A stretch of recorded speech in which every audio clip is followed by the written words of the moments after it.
Well,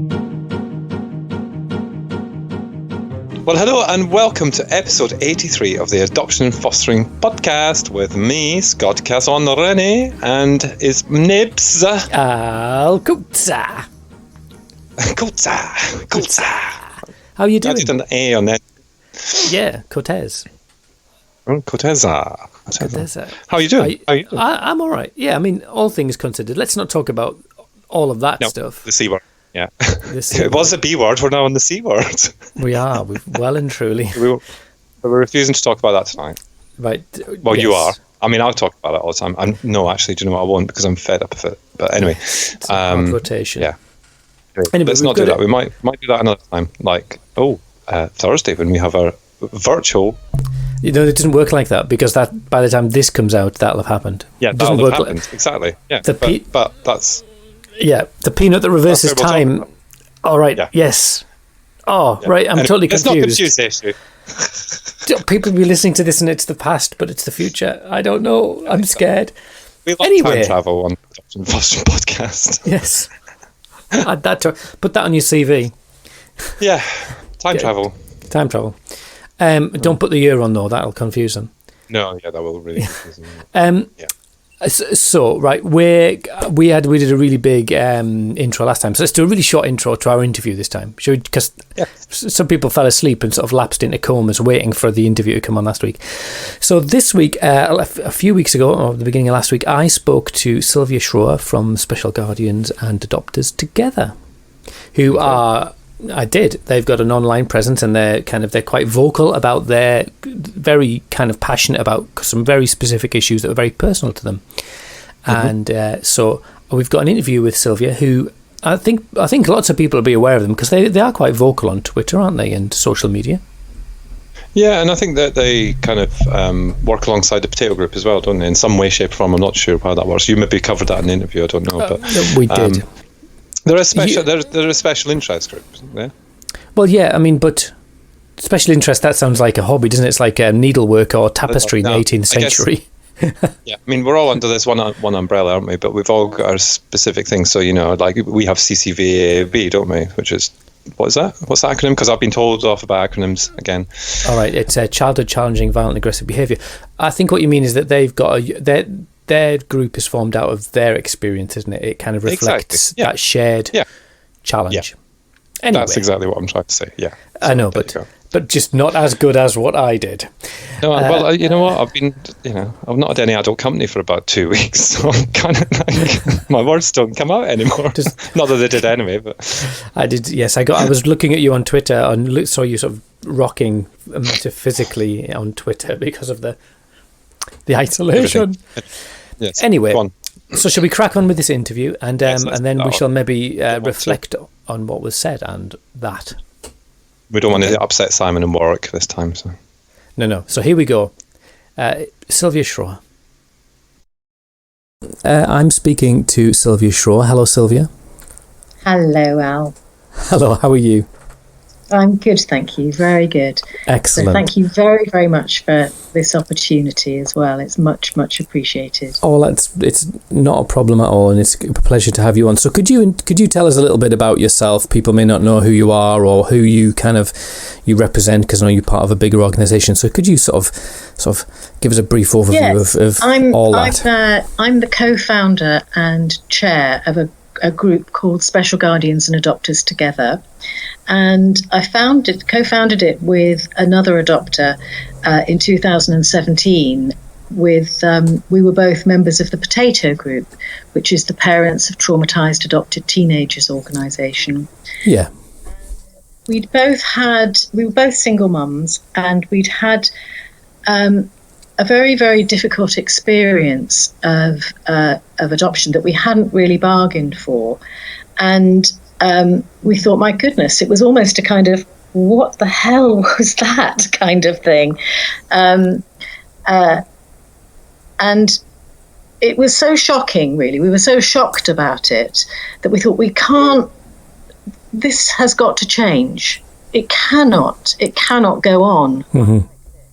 Where people who are, we give so much and we go in with the best of wanting to make a difference to a child, wanting to nurture and raise a child, and somehow it all goes completely wrong, and in ways that you could just never have envisaged. And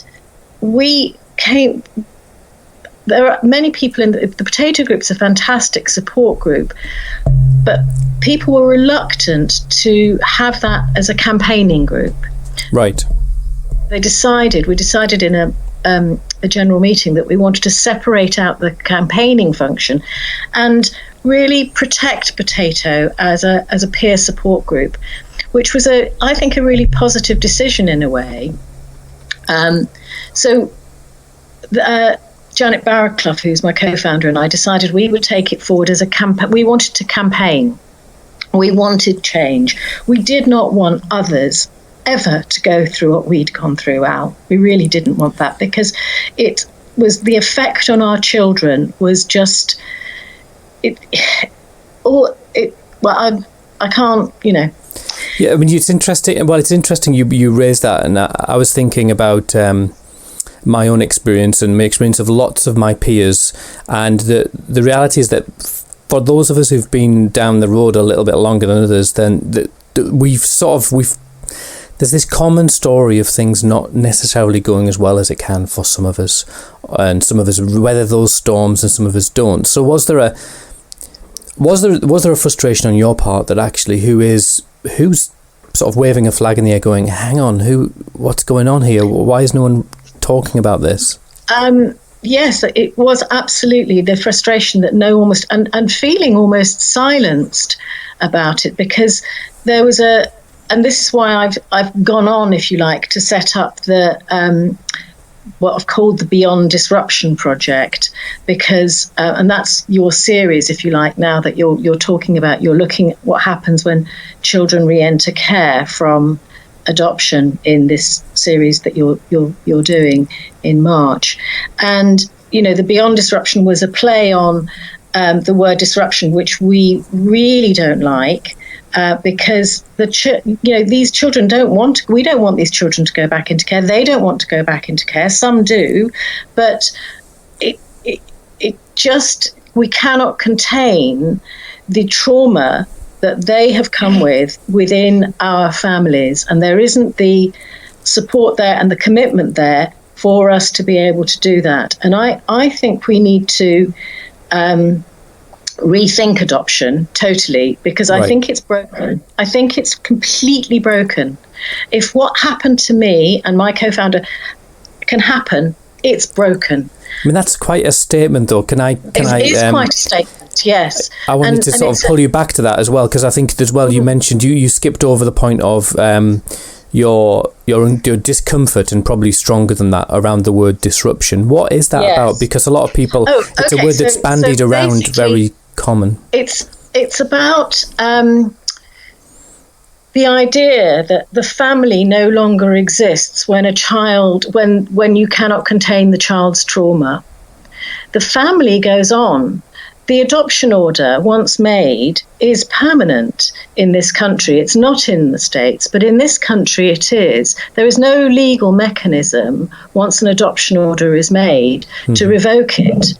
So you're going to be the grandparent to your adopted children, to their children. There isn't a disruption. You are a real family. You're not a placement. You are a family, and what you are is a family who will not be able to live together for a period of time in that child's probably adolescence. Sometimes it happens younger than that, but usually the most common age when children are re-entering care is 13 or 14.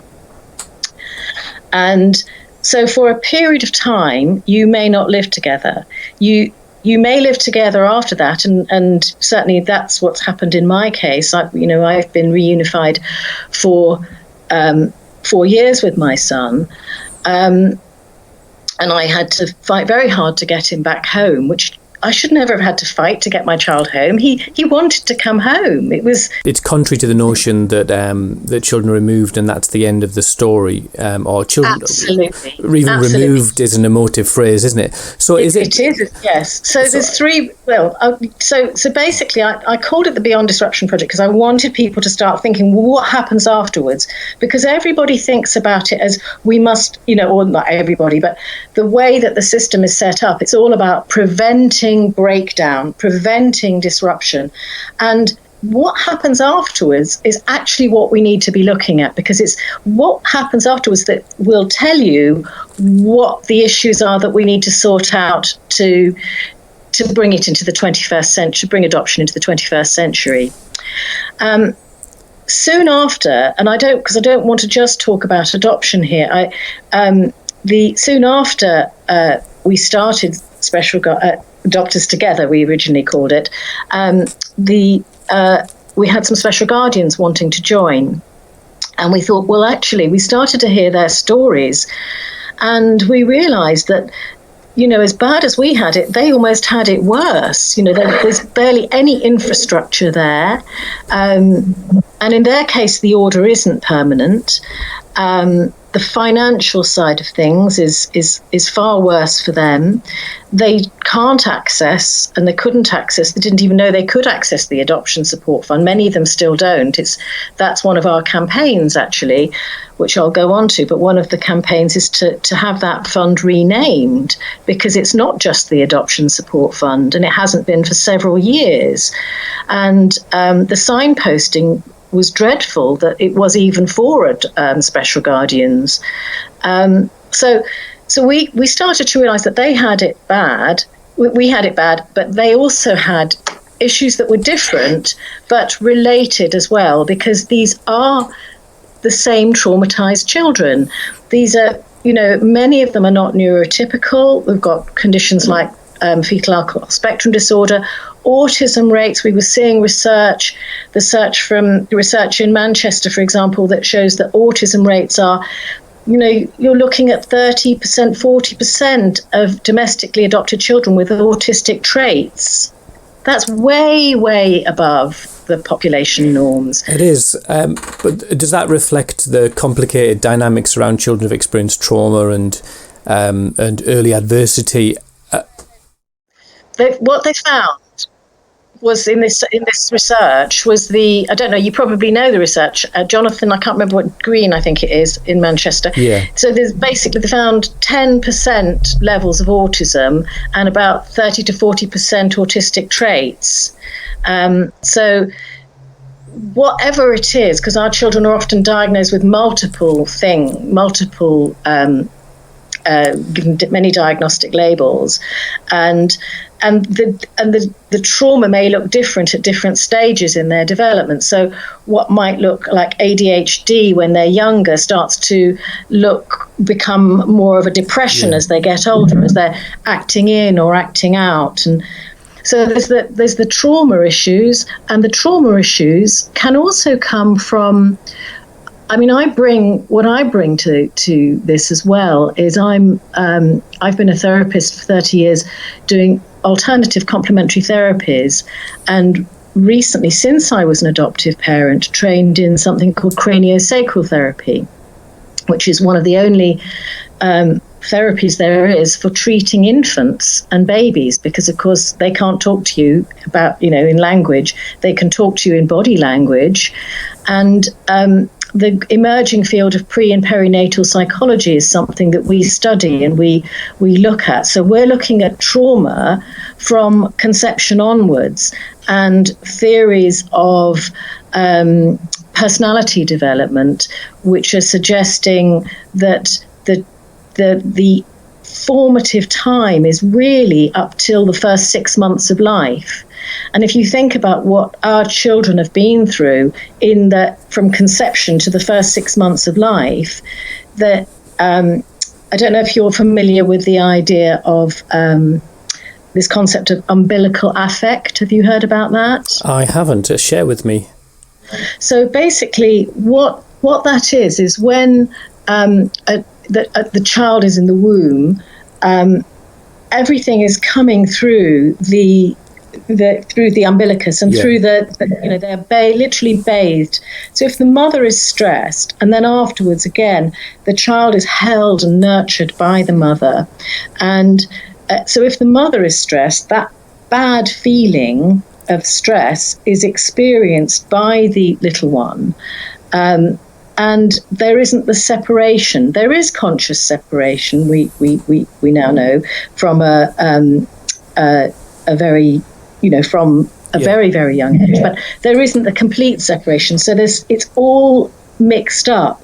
So if there's a huge amount of stress coming in, what happens to that child? How does that child, that little one, deal with it? Yeah. Can I bring you back on track? Because I think that we would all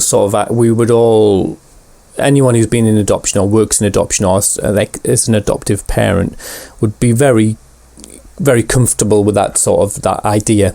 The idea that there is trauma, and obviously there'll be different models or views or perspectives on that.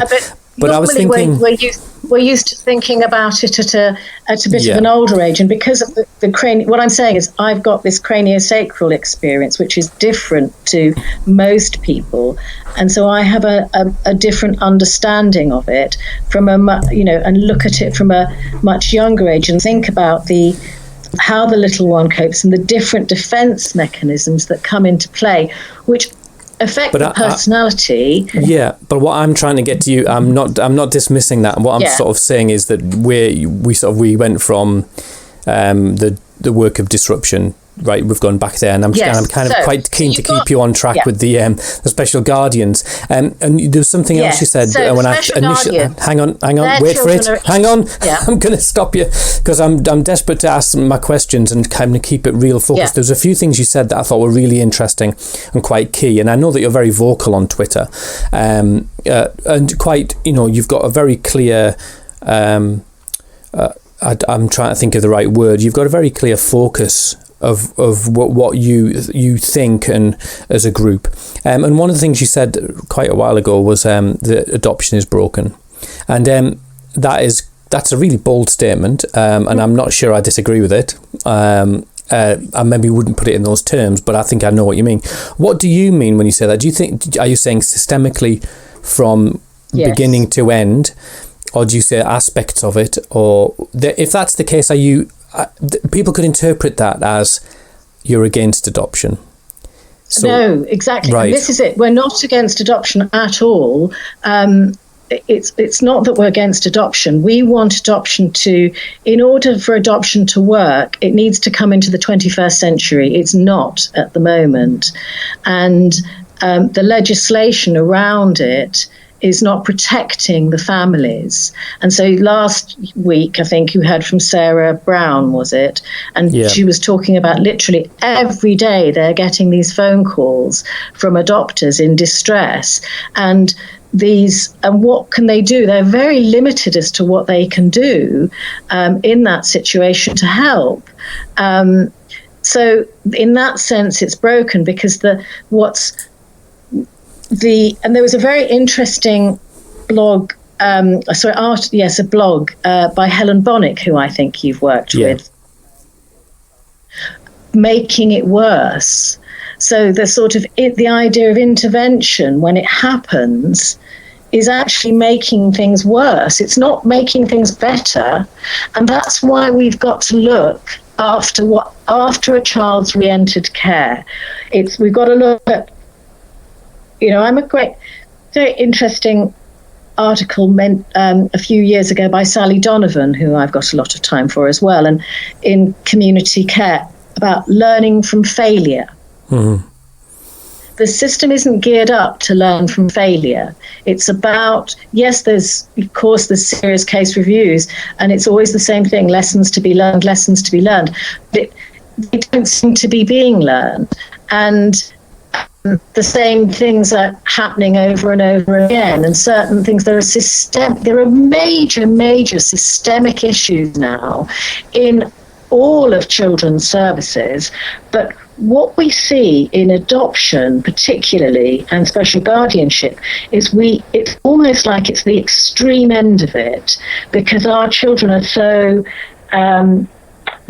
what they're coming into the world with, and this is where I brought the little one in the negative umbilical affect, that it's so extreme that they're in very defended states as they're growing up, and that's very hard to contain in a family, and have normative, have social workers who may be allocated to your case, who have really they don't necessarily have the training or the experience that you do, as you've taken this child. You want to do the best you can, you've read about it, you go to conferences, and you may even be a professional. Quite a lot of adopters and special guardians are professionals. They are social workers or teachers or therapists, and so they have or doctors and policemen, and they have a lot of insight as well on top of that. But when they go into this situation, somehow into this system, they're reduced to not being valued for their knowledge and experience, and that's another of our campaigns, Al, that we want the knowledge and the insight and the experience of the doctors to be really valued. And that's not happening at the moment. There's one sort of system, and it's not fit for purpose for us. I mean, you've raised a lot of really interesting issues there, because I think that, each one of those in of themselves, the issue of workforce development, which was kind of a government aspiration, but I'm not sure how well that's happening. Also, the paradigm of professional versus service user, really complicated. I'm a social worker, so I get that. I totally see that time and time again in different contexts with foster carers as well. But I was just thinking about you as an organisation, because I'm not sure how many members you've got, but actually you've got some really big aspirational campaigns. And is there a concern? Yeah. Is there a concern that there's a dilution of you, because actually they're such big campaigns? It's not post-adoption support, or if you were focusing, say, on when children re-enter care, which is... Well, I don't think they are in that sense. I think we did think about this, and we were talking about what happened in the AGM, so we really focused very hard on what were our campaigns, and we started to think, well, before we had a long list of, it was almost like a wish list where we were trying to say to everybody, because our ethos is every voice counts, what do we want to see? And people, this, and it was like a sort of mishmash of many, many things. Right. And the other thing that we've done as a group is we've got a research ethos, because we want to try and we very early on we got invited to do a consultation with the Social Care Institute of Excellence in their Mental Health of Children in Care project, and they said, well, evidence, you need evidence. So we thought, okay, we'll go and get the evidence. So we've done loads and loads of surveys and reports. We've done 7 reports. And the frustration in not being able to talk to anybody about the findings. It's as if we've done the only comparative research, as far as we know, on special guardians and adopters. Nobody wants to talk about it. They want to separate the two. And we think that's not the way to do it. The way to do it, and the way to bust the myths that need to be bust, is to bring people together. And bringing adopters together with special guardians is really important, because most special guardians are from the child's birth family. Yeah. There is an increasing trend to bring foster carers into special guardianship, which brings its own ramifications later on down the line. If that child, for example, because the adoption order, when in terms of thinking about what happens if a child re-enters care, because the adoption order, you're going to be that child's parent for life. They're going to have 2 families, because they've got a birth family too, but you are there as that child's parent for life.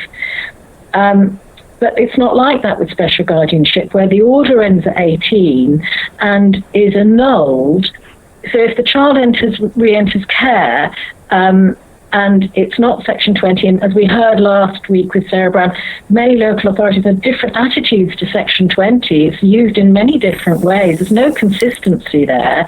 Yeah. And adopters are being advised, well, the child will be better off under Section 31. You're better off putting the child into care. What does that say about the commitment to adoptive families if a child is better off in care? It's a really, like you said, I think that the Children Act wasn't designed for adopted children. It didn't hold them particularly in mind. And obviously the Children Act, for all of its, it's 30 years old plus. It's still some elements of it are pretty robust. It's just how it's being used, I guess, is one of the key issues, isn't it, or abused.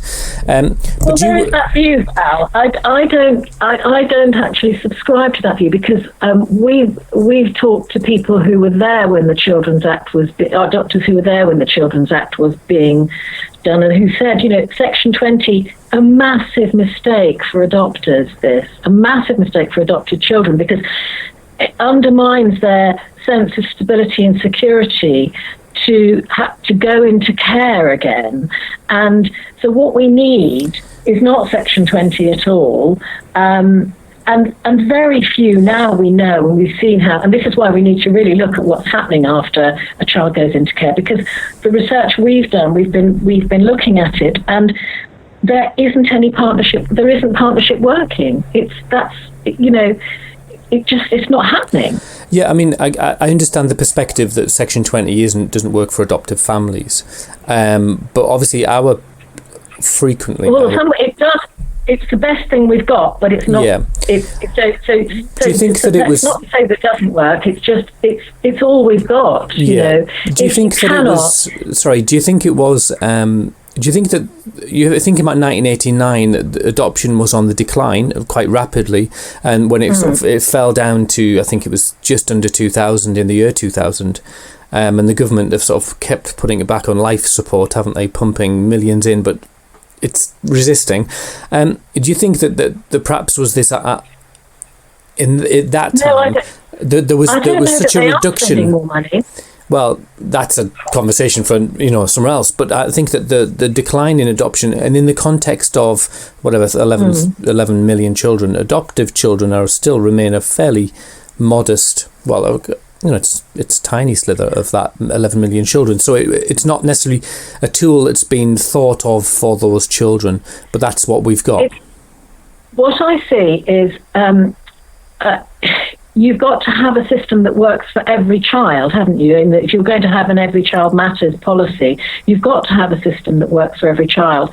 And what I think we're seeing with adopters, with children re-entering care, and it's not just adopters actually, it's in the past few years under austerity, many families with children with special educational needs cannot get the help and support they need, and it's particularly also single parents that I think are suffering quite a bit too, because the system isn't designed for us. It's designed for a two-parent family. Yeah, so, but you say that the system's got to work for everyone, and I am perhaps playing a little bit of devil's advocate, and I am a pragmatist, so we have to bear that in mind. Then you have to make the system has to become more complicated for the more specific it has to be to deal with those children. And what I guess right. And we could argue the twos and fro's, and I guess I'm not an expert, so I don't want to argue with you. But as an organisation, what's your aspiration? What if you could have anything, what would it be in relation to sort of children returning to care? Well, I just wanted to pick you up on that last thing, because what we don't want is a bed of Procrustes. We don't want a situation where we're chopping the head and the feet of the child off to fit the system, to fit the Children's Act. That is not, we can't do that anymore. And so we really do have to look at the borders and where it's not at the edges, always at the borders and at the edges, where it's not where it's not working and where it's not, where it's breaking down. And it is breaking down in adoption. And we don't know the extent of it because the figures aren't, are not published. And what we do really need now, and another of our campaigns is to inform policy, what we need is to know exactly how many children are going back into care and what their, how that's happening. Are they section 20? Is it section 31? How many adopted and special guardian and kinship care children are re-entering care? How many children where the state has given parental responsibility and specially selected these people to parent the children that have been removed from birth parents, how many of them are going back into care? So what's your best guess? Because there is no data. I think Julie Selwyn mentioned, I can't remember, is it 3 or 4% Julie Selwyn mentioned. But what number do you think it is, and is there any way of finding out?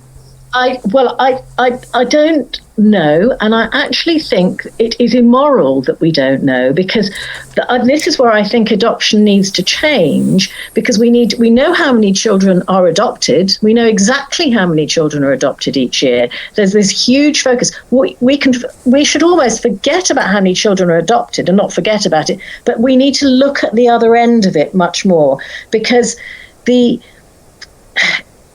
people they want to help children. They're altruistic. They want to make a difference in a really genuine way. There's plenty of people who want to do that, and we need the right sort of people making informed choices about being an adoptive parent. You're right, but you've by bringing you back to the point. But how many do you think it is? I mean, if you're an organisation that represents families that have experienced their children return to care, what is your best guess? And I'm not going to hold you to it. I would say it's between, at the moment, there's the legal status of over 4,000 children is unknown, of children who go back into care. So it's somewhere between 200 and 4,000.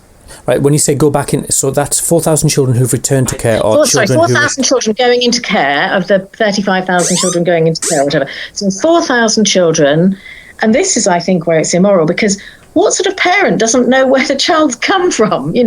That's the corporate parent, I'm afraid. So the corporate parent must take responsibility and record the legal status of every child entering care.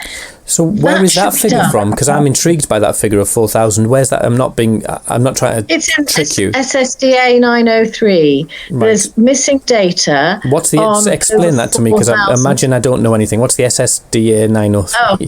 Those are the figures for the Department of Education that the Department of Education releases.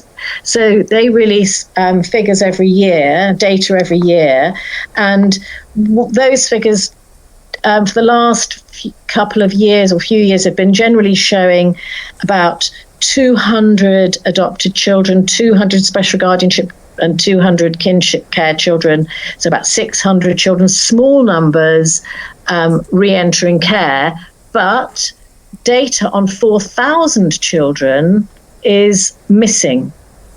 And that's incomplete data, isn't it? Because I think we had a conversation prior to this where it was acknowledged that data is not conclusive because it's not completed by every local authority. So it's just missing. They just haven't entered. They've put in other information, but they haven't put the legal status of the child. So it's a bit like why children return to care. It's specifically the legal status of the child is not known for 4,000 children. So we, without knowing what those children's narratives are or what happens to those children afterwards, whether it's a child that comes in for a night and then goes out of care, we just don't know. So I guess we've come a long way from our the start of the conversation where we were talking about adoption. Well, no, but we haven't, because what I think is really important is, how can you know how many children are adopted, which is less than 4,000, but you can't. But you've got 4,000 children. You don't know where they've come from. It's not that hard, Al, in this day and age to record the legal status of a child coming into care. It surely can't be that hard. Well, I don't think it is it? But on a realistic level, there's 152 local authorities, and you have to, each one of them has to return their data, and you have to have teeth to make them return their data, don't you? I'm fined if I don't do a tax return. I don't know about you. These local authorities, they've got to be doing that data. And when we've got what we need. But even that, to be honest with you, though, that's the campaign before the campaign, isn't it? It feels like it's not, because what we need to, in order to know whether the policies that we're going to change, that we're introducing, and whether the legislation, in order to know whether that's working or not, we need to be able to measure it. And what you need is a scientific way of measuring it. So the scientific measuring is something called an interrupted time series. I don't know if you're familiar with that. Imagine I'm stupid. It's not hard. Okay, it's a form of policy evaluation, which is, if you just did a before and after study, if you just said, well, okay, these, before we introduced this policy, it was this many, and we've introduced this policy and it's changed to this many. Yeah. You could not be certain. Yeah. It's not very scientific. But if you've got an interrupted time series, you have like month by month data points, then you have the policy change, and then you look at how it changes. And it's a scientific way of saying it was down to that policy that improvement happened, or that got worse. So at the moment, we've policies that are based on, we don't know. We have no idea. The fact that so many children, so many families have been helped on the Adoption Support Fund, but what about the ones that haven't been helped? And what about the ones that have not been helped enough? And what about so we don't really know. And what we also don't know how many children are going back into care, which is just wrong. And questions have been raised about that in the House of Lords, and there's no answers. We need answers. We deserve answers. Those, why should we give up our everything to look after these children, and the government can't record whether they're going back into care? So why do you think it is that you've not? It's from your own sort of telling that there's this frustration that you've gathered data, or you've highlighted areas where additional information is needed, or there's concerns.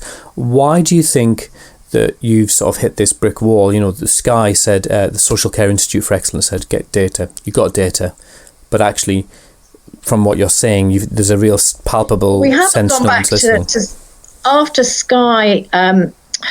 There's always other things going on, and we've had some. It's difficult to know why we're getting brick walls, but that is.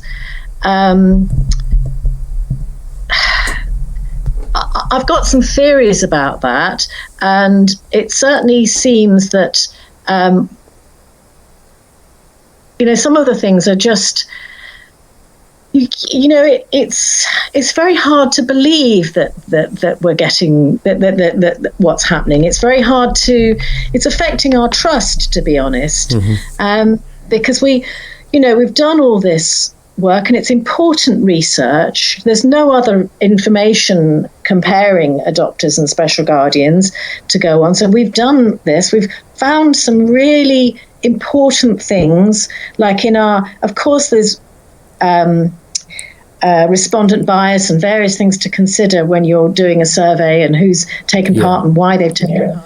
So, but in the group that there were nearly 400 respondents, and nearly a quarter of them were having to deal with false allegations from their children. And that's a massive, massive thing to have to deal with as a family. Yeah. Massive. And in a system which, as we heard last week, is very hostile to because of the Children's Act, and the focus is on the child rather than the whole family.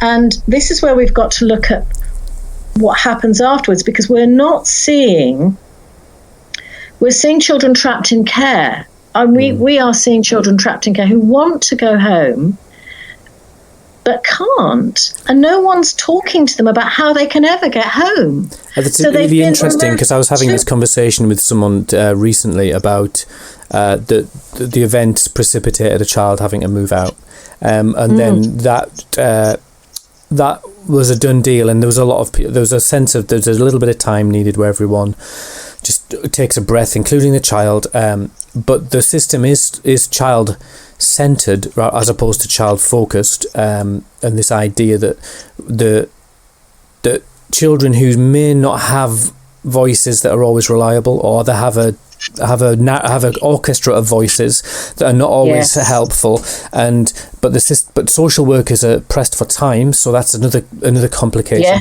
That they're doing one visit a month, which is their statutory or their policy requirement. They're doing an hour a visit and going, "Do you want to see your mum?" And the child goes, "No, I don't." And they go, "Right, okay, I'll see you in a month and ask you again." And you go, that is in no way actually addressing the issue, or even attempting to unpick it. And so it's a very binary. It's just process driven, and there's no sense of human interaction in that. The people who are helping us can be the wrong people. So all of a sudden you've gone from getting, and the adoption support funds changed things as well. And one of the things that came out of our research was that some people preferred it before. They felt that they had a better, more of a kitchen sink relationship with an adoption social worker who knew the family and who was going through, as the child was developing and was had this knowledge. Whereas now, and some of the adoption social workers don't like this either. That's what they find. This came up in the Tavistock's research, that they felt if they were process driven. Yes, very process driven, and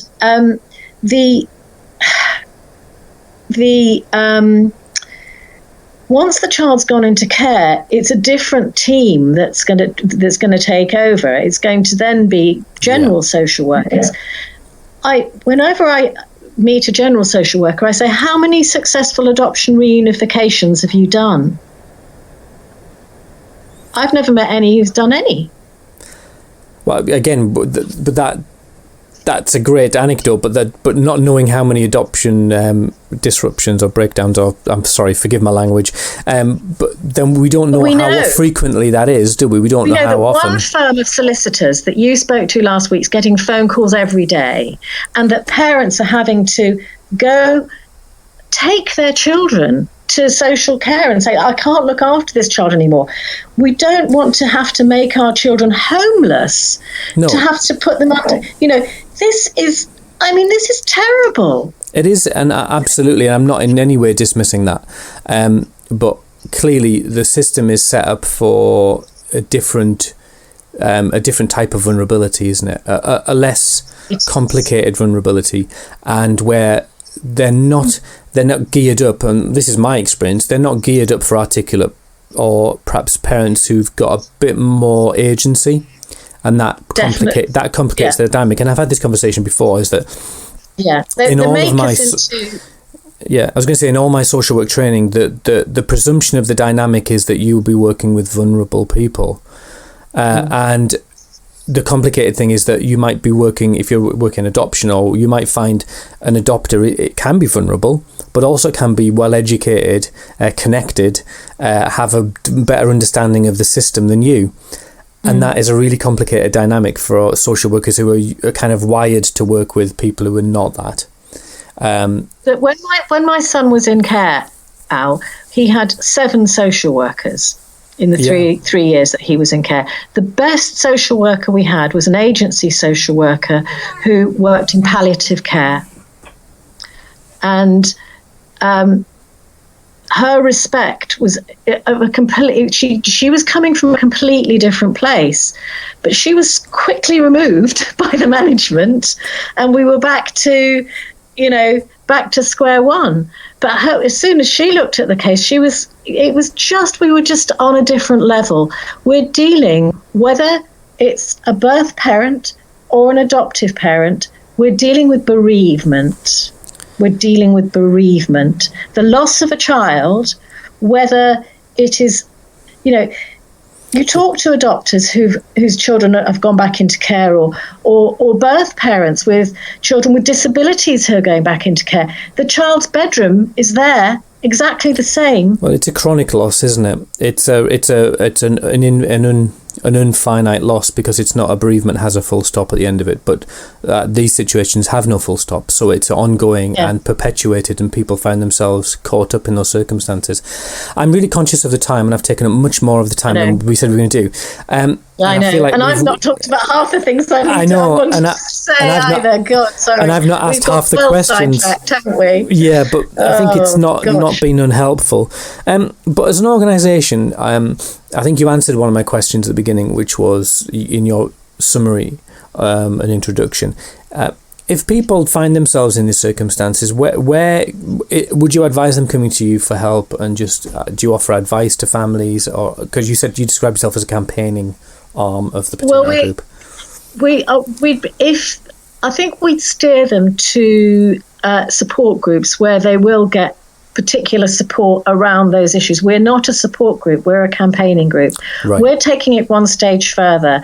We want to be part of the dialogue about change. We've been through the awful experiences, and we've thought about them, and we've had plenty of time to think about them, and we've thought, this is what's needed to make it better. We want to have the conversations about how we can change things. We want to be part of those conversations, and we want to co-create change.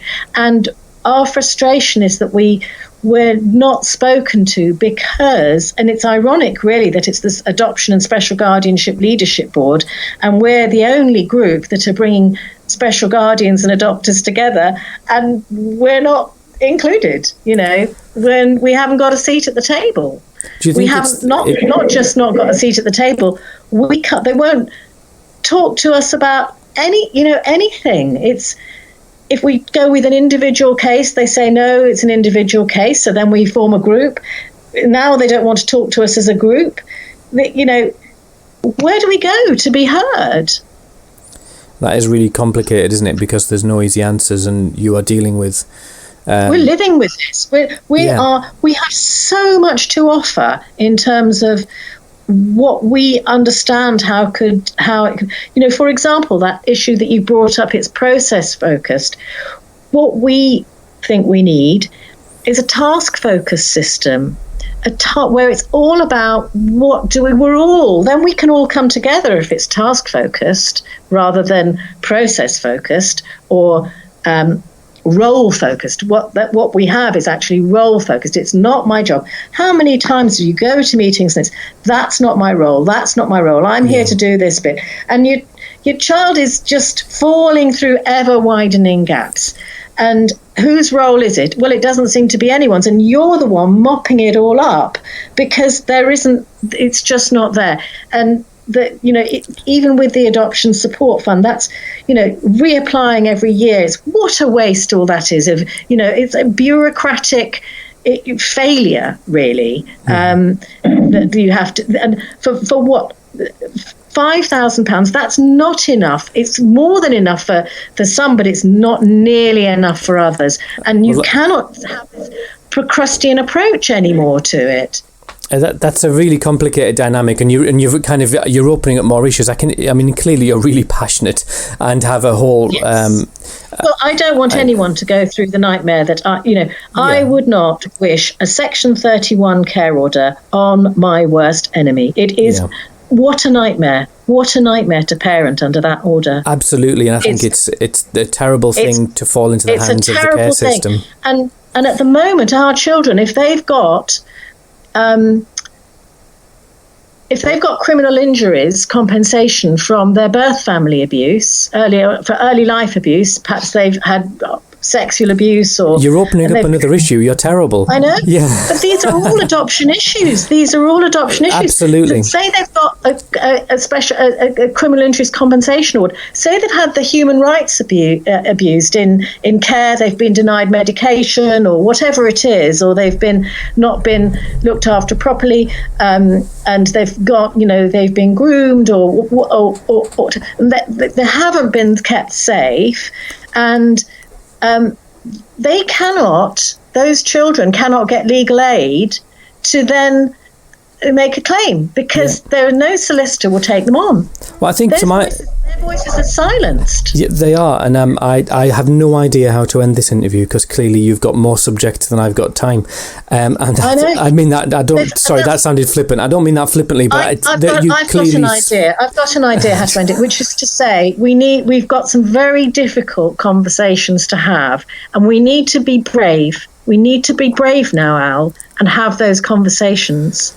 And we have put a lot of work into thinking about how things can be better. Yeah. So we are pleading with influencers and the Department of Education, ministers, the House of Lords, hear us, talk to us, and something positive will come out of this. Well, and it will not just be for adopters. It will be for all traumatized children and children with disabilities.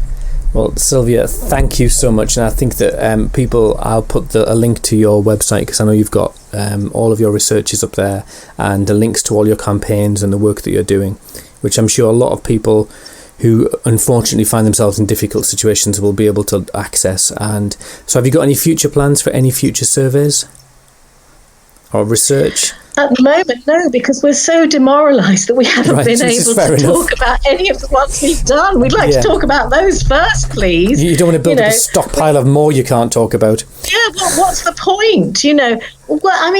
What's the point? We spent months and months doing this research. We can't talk about it. What's the point? It's so demoralising. It must be incredibly frustrating. And Sylvia, I'm not going to cut you off, but I will if I have to.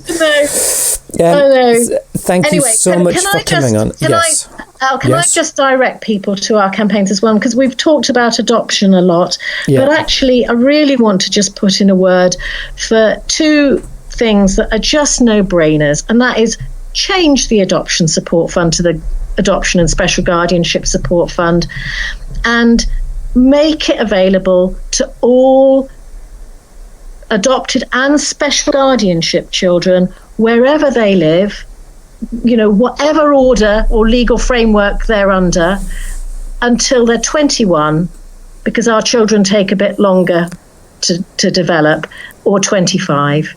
Just do those two things. That'll be a good start, wouldn't it? Yeah. Okay, well, thank you very much, Sylvia, and I wish you well. Thank you, Ralph. And hope you enjoy the rest of your evening. Thank you. Okay, Thank you. Bye-bye. Bye-bye. So there you go. That was an interview with Sylvia, and I have to say that, you I didn't get a word in edgeways, which is not like me.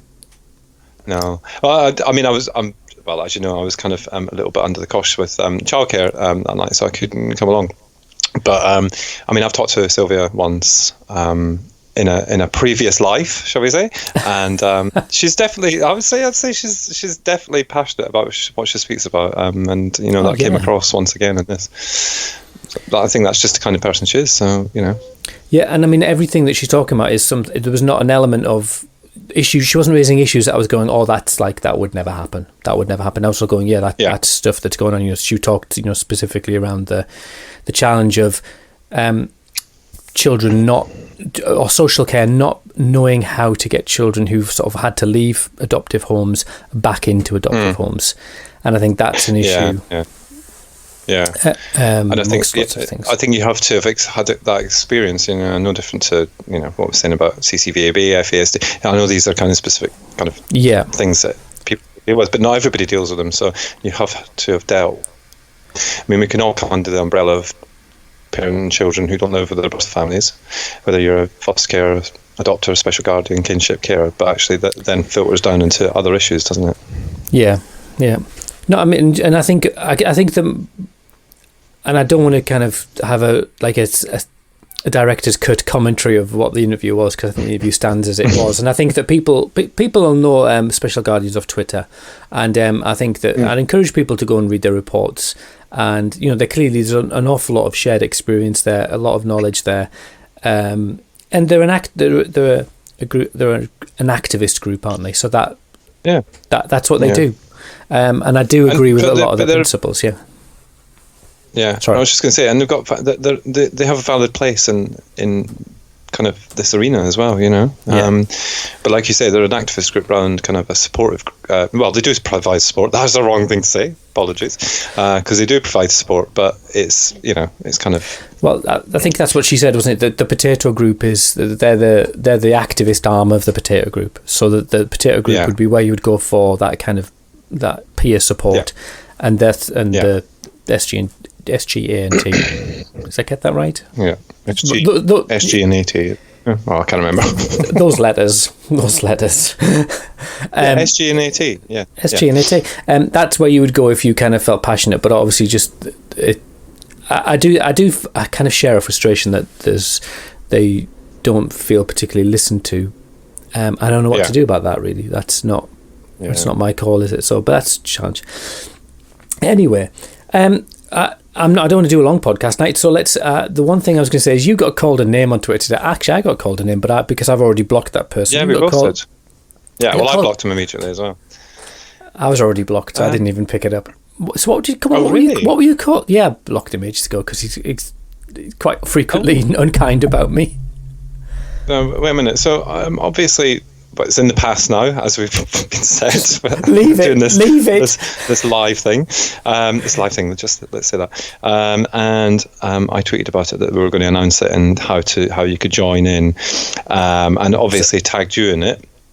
And then I got called. Oh, wait a minute! I did take a screenshot actually, only because I love to be called things.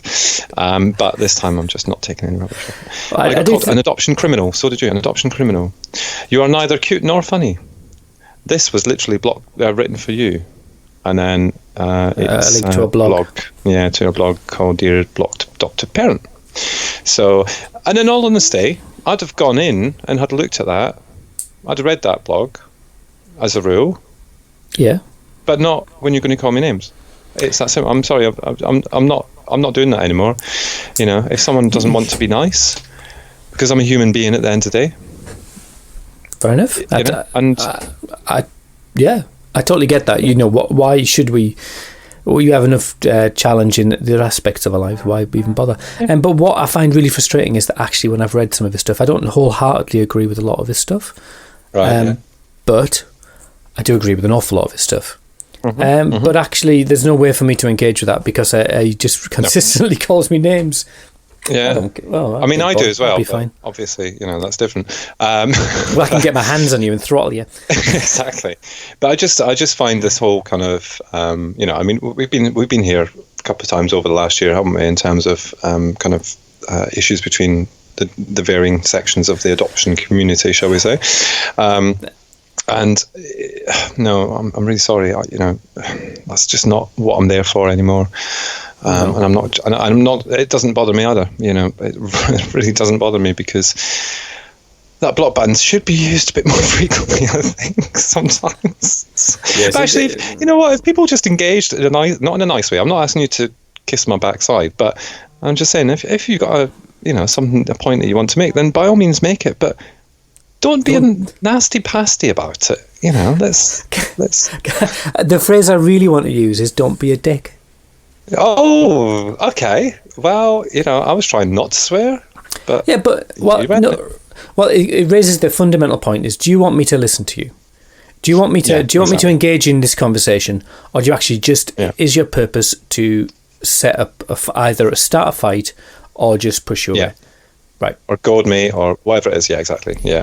So, and it was interesting because I don't know, you probably did see the tweet the other day from one of our downloaders, shall we say, said that since we've started doing the conversations, actually it's made him rethink the kind of stance of adopted people, and in actual fact how the stories really mean quite a bit to him. And do you know what, that since we started doing that, it's turned it on its head for me as well, because I deal with things very differently, because I'm so aware, actually, so this is my kind of thing on it. It might not be explained very well, and I'll try to keep it short because I know we don't want to be here too long tonight, but we are adopted parents, they are adopted people, and we have the birth family or first family or biological family, whatever we're kind of whatever our preference is to call them, and whatever the adopted person. But we have our experience that we try and support our community. I really, really support adopted people supporting their community. Yeah. Whether it's not depend on the experience. They've all got different experiences, because that's not been there. But we speak on behalf of adopted parents, and we support adopted parents in everyday life. So don't come at me for doing that. Yes. Because I'm not saying that adoptees' stories aren't valid. I'm not saying that their voice shouldn't be heard, but I'm saying quite the opposite, actually. But what it's taken is for me to actually go, oh, actually, you know what? And we talk a little bit in previous episodes about the Children Act generation, don't we? The ones that are kind of getting old enough now to be able to say, actually, do you know what? This is a big thing. This is what I think should be done about it. And we've also got kind of other experiences, but that's kind of where I stand on it. I'm here to support my adopted parent community. I'm not here to try and support adoptees unless they think that I can do something for them. I would never suggest that I could. Do you know what I mean? I would never go to them and go, I can help you with that because it's not my experience. Let me share my wisdom with you. Yeah, exactly. I mean, how patronizing, that's just... It's interesting because but I guess online... So please don't come at me with these nasty No, things. Don't. But it's interesting if we get into this idea that to elevate one people's concerns, that you denigrate the other people's, and that's not what we do. No. And I guess we do what we can. Did you listen to? I know you probably haven't had time because you've been like doing your Florence Nightingale around the house, haven't you? Clarissa, my nurse's uniform on. You have, yeah. It's like a veiled threat. Yeah. I actually did listen to the majority of it. What did you think? It was really interesting. I use that word too much. Really interesting, that phrase. It was great to hear. Yeah. I mean, I know you had to do some fierce editing on that. I took almost an hour out of it. Oh God! 12 hours later, I'll still editing. But what I found very interesting was, how do I put this?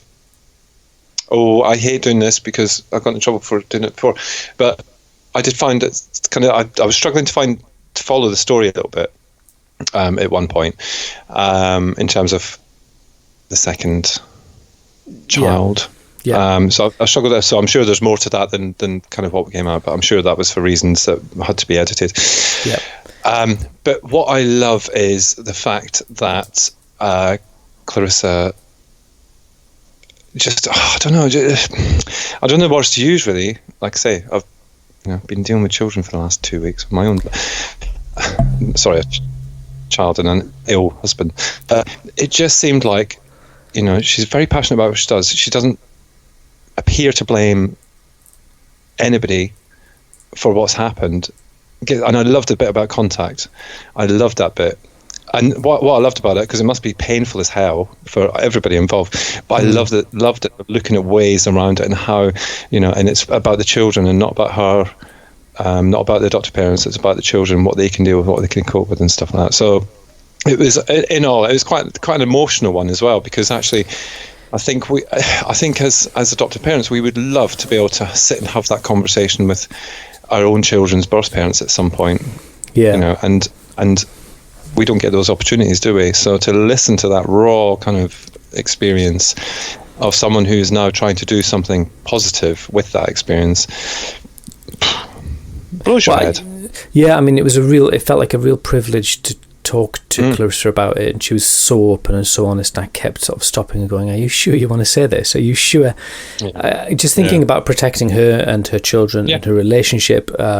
And I thought I remember at the end of the interview, and we said our goodbyes, and I remember sort of palpably thinking, this is dynamite, but I don't know whether I can let it off or not. I don't know, because, but we need to hear that story, because again, it's just like, I think that's the key thing, that she's not sitting there going, oh, it's still bloody social workers, or it's she's not doing that. She's saying, this is what happened. You make sense of it. And I think we've all all joined the dots that there's no easy answer.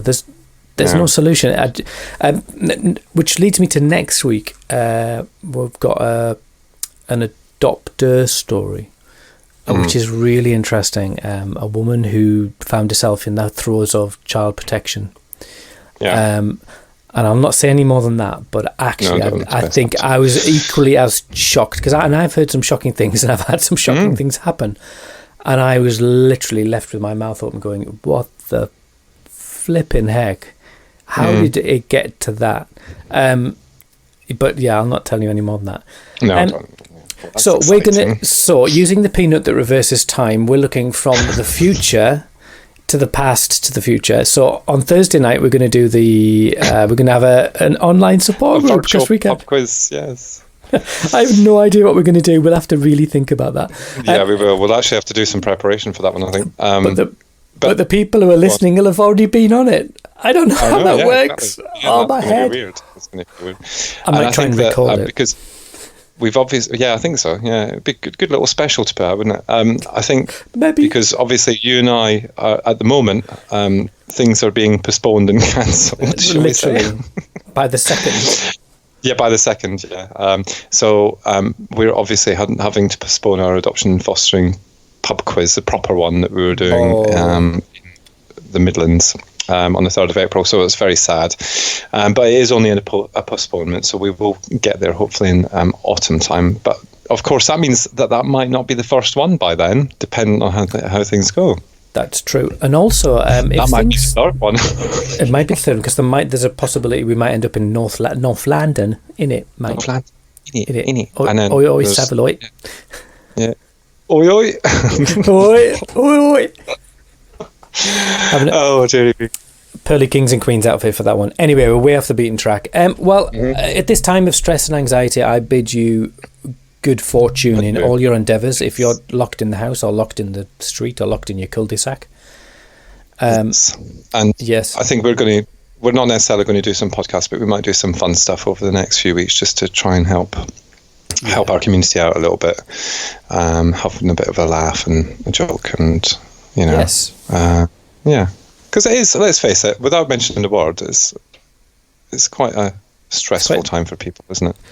It's genuinely scary. I think I've resigned myself to some aspects of it, and just hunkering down, really. Yeah, exactly. I do have to go to London tomorrow, though, which is mildly terrifying. Take your mask. Take your mask. I'm gonna. Fortunately, I've got my rubber jumpsuit. That I think that'll be fine. Oh, no, okay. We don't need to see that. I wasn't meant to mention that. No pictures, thank you. To protect the innocent. Hazmat suit. That'd be perfect. Well, look after yourself. Stay well. You take care.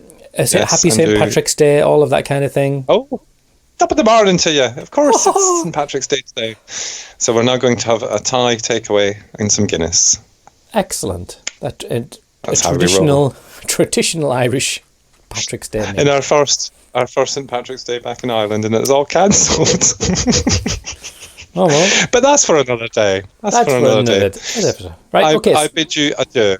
Bon Jovi. Anchovy.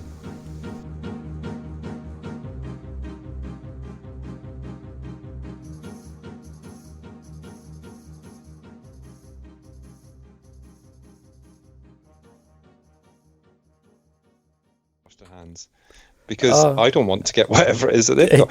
But children are mingers. Children are absolute mingers. They bring disease into your houses. How many times have you had a cold because a child has brought one home from school? They pass on germs. They are mingers. You've not had toddlers, and toddlers are disgusting. Yeah, exactly. And that's the thing. I mean, but they are. Yeah. Did I tell you? She when Flossie was little, she came up to me and she was like she was sucking a gobstopper, and she was only about 2, and it's a gobstopper, really big, and she opened her mouth and stuck her tongue out, and there was a snail on it. Oh. I was like, God. just filthy little things. No. Yeah. Mingers. Anyway, they're all mingers. I've just decided that. But I'm being deadly serious. I didn't realise just how bad personal hygiene was in terms of washing his hands up until the last couple of weeks. And he was sick at one point. And I said to him, do you wash your hands? No. It's like, so you've just touched 2 door handles to come in here so you deal with sick. It made me go again.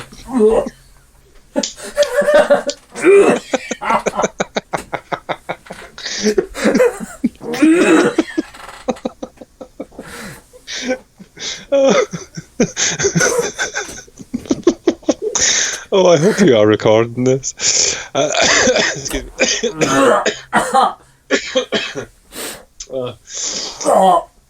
That's enough. My eyes are watering. Anyway, yeah. So there you go. That's how filthy they are. Yes, I agree. Mm-hmm.